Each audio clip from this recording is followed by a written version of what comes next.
এর আগে আমরা ট্রান্সফরমারের সেকেন্ডারিতে কোনো লোড না দিয়ে যে ফেজর ডায়াগ্রামটা পেয়েছিলাম সেটা হলো এইটা। এখন আমরা ট্রান্সফরমারের সেকেন্ডারিতে লোড দিব। লোড দিলে কি হবে, সেকেন্ডারিতেও একটা কারেন্ট ফ্লো হবে। তো কারেন্ট ফ্লো হলে এই আই নট যেটা ছিল এখানে I1 ফ্লো হবে। তো I1 এর পরিমাণটা অবশ্যই বাড়বে, ইনক্রিজ করবে। তো ওইটার যে পরিমাণটা সেইটা এখন আমি বের করব। তো এখন প্রথমে এখানে এখানে হলো E2 আর এটা হলো E1 ইএমএফ এর পরিমাণ। তো এখন এই E2 জেনারেশন হওয়ার কারণে ভোল্টেজ যেহেতু এইটা এখানে লোড আছে, সো এখানে একটা কারেন্ট ফ্লো হবে। তো কারেন্ট ফ্লো হলে এইটার কারেন্টের ডিরেকশনটা কি হবে এইটা আমাকে প্রথমে দেখতে হবে এবং কতটুকু I2 এর ভ্যালু। তো কারেন্টের ডিরেকশনটা এখানে I2 এর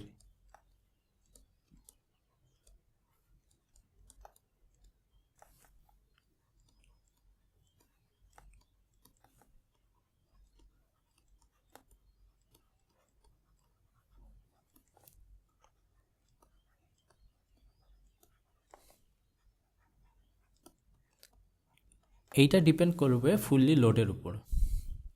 লোড যদি রেজিস্টিভ হয় তাহলে সেম ডিরেকশনে I2 এর ডিরেকশনই ফ্লো হবে, যদি ল্যাগিং হয় তাহলে পিছায় যাবে, লিডিং হলে আগায় যাবে। তো আমি ল্যাগিং ধরে নিব, কারণ বেশিরভাগ লোডই ল্যাগিং লোড হয়, সো আমি ল্যাগিং লোড ধরে নিচ্ছি। এইটা হলো I2। এখন কারেন্ট ফ্লো হলো I2 যখন ফ্লো হবে এটা ধরে নেই অ্যাঙ্গেলটা থিটা।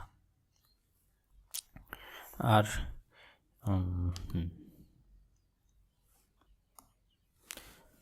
থিটা। এখন এই I2 যখন ফ্লো হবে তখন I1 কে এটা ফ্লাক্স উৎপন্ন করছিল ফাই, I2 যখন আবার ফ্লো হবে একটা ফাইয়ের বিপরীত দিকে একটা ফ্লাক্স জেনারেট করবে। এই ফ্লাক্সটার পরিমাণ হলো φ2। এখানে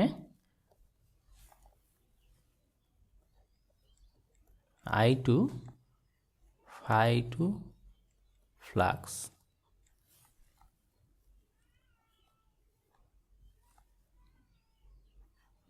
জেনারেট করে যা ফাইকে অপোজ করে। তো আমরা জানি, আগে দেখছি যে ফাই ফ্লাক্সের কারণে E1 জেনারেট হয়েছে, ব্যাক ইএমএফ। এখন এই যে কারেন্টের পরিমাণটা কিন্তু V1 ইকুয়াল ম্যাগনিটিউডটা E1 ইকুয়াল ছিল ম্যাগনিটিউড, তার কারণে কারেন্টটা একটা স্টেবল মানে I1 বা I0টা ফ্লো হয়েছে। এখন যখন ফাইয়ের পরিমাণটা যেহেতু φ2 জেনারেট হয়েছে, φ1কে অপোজ করে, তো এখানে ফ্লাক্সের পরিমাণটা কমে যাবে। সো I1 ডিক্রিজ করবে। এখন I1 ডিক্রিজ করলে V বেশি, সো এই পাশে ভোল্টেজ বেশি, কারেন্ট বেশি ফ্লো হওয়া শুরু করবে। এই কারণে I1 এর পরিমাণটা কিন্তু বেড়ে যাবে। এখন I1 কতটুকু বাড়বে?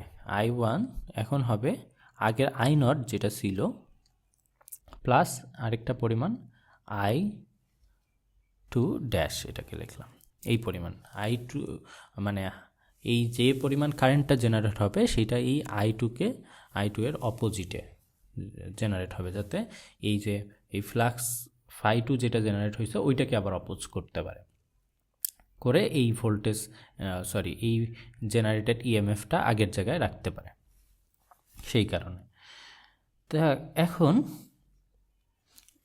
এই I2 ড্যাশের পরিমাণটা কত হবে? এইটা হলো বললাম যে I2 এর ফুললি অপোজিট। এইটার পরিমাণটা আমি পাই যে টার্ন রেশিও, আমরা টার্ন রেশিও A ইকুয়াল কি জানি, I2 বাই I1। তো প্রাইমারিতে I1 ইকুয়াল হবে I2 বাই A। তো সেকেন্ডারিতে যদি I2 ফ্লো হয় তো সেইটার প্রাইমারি ইকুইভ্যালেন্ট হলো I2/A। এই পরিমাণ হলো প্রাইমারিতেও এক্সট্রা কারেন্ট ফ্লো হবে তাহলে, এবং এটা এই যে I2 এর ফুললি অপোজিট, মানে 180 ডিগ্রি অ্যাপার্টে। তো এই পাশে এইভাবে কারেন্টটা ফ্লো হবে। এটার পরিমাণ হলো I2/A, যাতে এই যে φ2কে অপোজ করতে পারে এই কারেন্টটা। তো এখন টোটাল কারেন্ট যেহেতু এইটা, তার মানে কি I0 মাইনাস I2/A এই পরিমাণ। সো এখন আমরা এগুলো কিন্তু সবগুলাই ফেজরে, সো আমরা এখানে ভেক্টর যোগ করব।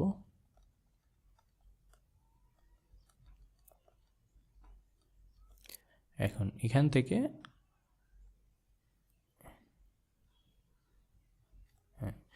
এইটা হলো I1। তো এই ফর্মুলাটা কিন্তু মনে রাখতে হবে ম্যাথের জন্য।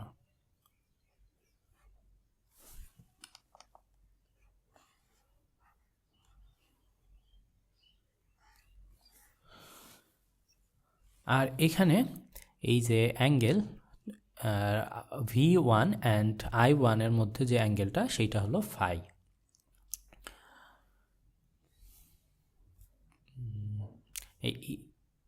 এইটা হলো অ্যাঙ্গেল ফাই আর এটা হলো ফ্লাক্স, এগুলো ফ্লাক্স।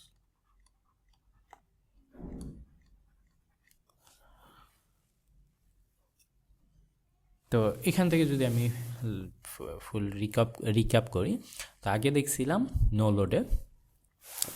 নো লোডে কারেন্ট I0 ছিল, এটার ডিরেকশনটা এখানে পাইছি প্র্যাকটিক্যাল ট্রান্সফরমারের ক্ষেত্রে প্র্যাকটিক্যালি। দেন এখন আমি একটা ট্রান্সফরমারে লোড চাপাই দিয়েছি সেকেন্ডারিতে, তো লোড দিলে আমার সেকেন্ডারিতে কারেন্ট ফ্লো হবে I2 কারেন্ট। তো I2 কারেন্ট ডিরেকশনটা অবশ্যই লোডের উপর ডিপেন্ড করবে, লোড রেজিস্টিভ ক্যাপাসিটিভ যেটা হয় সেটা অনুযায়ী। তো আমি এখানে ধরে নিয়েছি যে এটা হলো ল্যাকিং লোড, তাই একটু পিছাই দিছি, এবং এটার হলো অ্যাঙ্গেলটা থিটা। তো এখন I2 যখনই সেকেন্ডারিতে ফ্লো হবে, কারেন্ট যখনই ফ্লো হবে, সো এটা একটা ফ্লাক্স ক্রিয়েট করবে কয়েলের মধ্যে। এই ফ্লাক্সটা φ2, যেটা এই যে φ1 যেই কারণে জেনারেট হয়েছে সেটাকে অপোজ করে, তো ফাইকে অপোজ করবে φ2টা। এখন φ2টা যদি অপোজ করে তাহলে এই যে টোটাল ফ্লাক্সের পরিমাণটা কমে যাবে। তো আমরা আগেই দেখছি যে ফ্লাক্স ফাইটাই এটা হলো প্রাইমারি কয়েলে সেলফ ইনডিউস ইএমএফ বা ব্যাক ইএমএফ E1টা জেনারেট করে, আর সেকেন্ডারি কয়েলে E2 জেনারেট করে। তো E1টা কিন্তু ডিক্রিজ করে যাবে। এখন E1 যদি ডিক্রিজ করে তো এখানে কারেন্ট যেহেতু V1 বেশি E1 এর চেয়ে, সো কারেন্ট ফ্লো হওয়া শুরু হবে, এক্সট্রা কারেন্ট। সেই কারেন্টটা হবে এই যে I2 ড্যাশ, আগে ছিল I0, এখন I2 ড্যাশ কারেন্ট। যেই I2 ড্যাশটা কী হবে, এই কারেন্টের ইফেক্ট I2 ইফেক্টটাকেই হলো অপোজ করবে বা ক্যান্সেল আউট করবে। তো এই I2 ড্যাশের পরিমাণটা হবে এই যে আমি টার্ন রেশিওর মাধ্যমে যে পরিমাণটা প্রাইমারিতে এইটার ইকুইভ্যালেন্ট যে কারেন্টটা, ওই কারেন্টটা এখানে এক্সট্রা ফ্লো হবে, এবং ডিরেকশনটা অবশ্যই I2 এর অপোজিট হবে, যাতে এটা অপোজ করতে বা ক্যান্সেল আউট করতে পারে।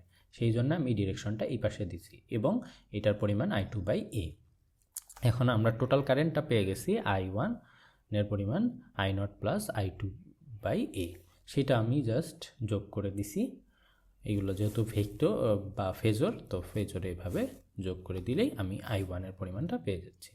এইটা হলো অন লোডে বা লোড দিলে যেই বিহেভিয়ারটা শো করে সেটার ফেজর ডায়াগ্রাম।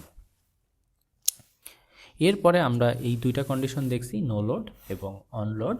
এরপরে আমরা ট্রান্সফরমারের ইকুইভ্যালেন্ট সার্কিট ডায়াগ্রাম প্র্যাকটিক্যালি, যেটা মানে হলো লসগুলা কনসিডারেশন করে ইকুইভ্যালেন্ট সার্কিট ড্র করব।